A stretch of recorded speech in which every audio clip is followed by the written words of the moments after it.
গত 24শে ডিসেম্বর রাত আনুমানিক 10 ঘটিকায় গোয়েন্দা তথ্যের ভিত্তিতে 15 বিজিবি একটি সফল অভিযান পরিচালনা করে সীমান্ত হতে অবৈধভাবে আসা বিপুল পরিমাণের ভারতীয় জিরা ও কাপড় উদ্ধার করতে সক্ষম হয়।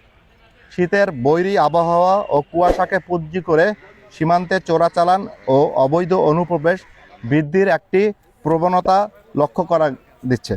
এই চ্যালেঞ্জ মোকাবেলায় আমরা আমাদের টহল কার্যক্রম, গোয়েন্দা তৎপরতা এবং তল্লাশি কার্যক্রম জোরদার করছি। গতকাল গোয়েন্দা তথ্যের ভিত্তিতে আমরা জানতে পারি যে সীমান্ত হতে চোরাচালানের মাধ্যমে আসা মালামালসমূহ গোপনে স্টোর করে রাখা হয়েছে এবং কুড়িগ্রাম এলাকা হতে আসা একটি কাভার্ড ভ্যানে উক্ত পণ্যসমূহ পরিবহন করে সম্ভবত ঢাকার দিকে নিয়ে যাওয়া হবে। উক্ত তথ্যের ভিত্তিতে বিজিবি সংশ্লিষ্ট এলাকায় নজরদারি বৃদ্ধি করে এবং সম্ভাব্য চলাচল রুটে একটি চেকপোস্ট স্থাপন করে। আমরা গাড়িটিকে চ্যালেঞ্জ করি এবং পরবর্তীতে বিস্তারিত তল্লাশি চালিয়ে কভার্ড ভ্যানের ভিতর থেকে অবৈধভাবে ভারত থেকে আসা প্রায় 2511 কেজি জিরা, ভারতীয় শাল 180টি, যার আনুমানিক বাজার মূল্য ধরা হচ্ছে 28,71,000 টাকা।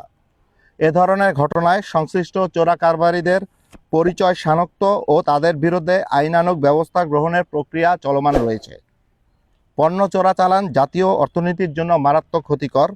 এর ফলে দেশীয় বাজারের ভারসাম্য নষ্ট হয়, সরকার তার ন্যায্য রাজস্ব হতে বঞ্চিত হয় এবং সীমান্তবর্তী এলাকায় অপরাধমূলক চক্র সক্রিয় হয়। এ ধরনের কর্মকাণ্ড প্রতিরোধে বিজিবি দৃঢ় অবস্থান গ্রহণ করছে। সীমান্তে নিয়মিত টহল ও গোয়েন্দা তৎপরতা এবং চেকপোস্ট কার্যক্রমের মাধ্যমে বিজিবি তার অপারেশনাল কার্যক্রম অব্যাহত রাখছে।